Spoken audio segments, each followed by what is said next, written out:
Ben bir dəfə bir yerdeydim, gördüm dayazdılar da bu Vəhhabilərin düşüncələri. Bir Vəhhabi deyirəm, mənə bax.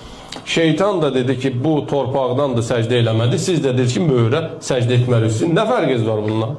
Eyni şeysiz də, bəhanə gətirirsiniz, bu torpaqdır, bir səcdə eləmir. Elə o şeytan da o bəhanəni gətirdi də. Sən ona nə baxırsan? Kəbənin qabağında onda əyilmə də. Kəbə də daşdan ibarətdir də.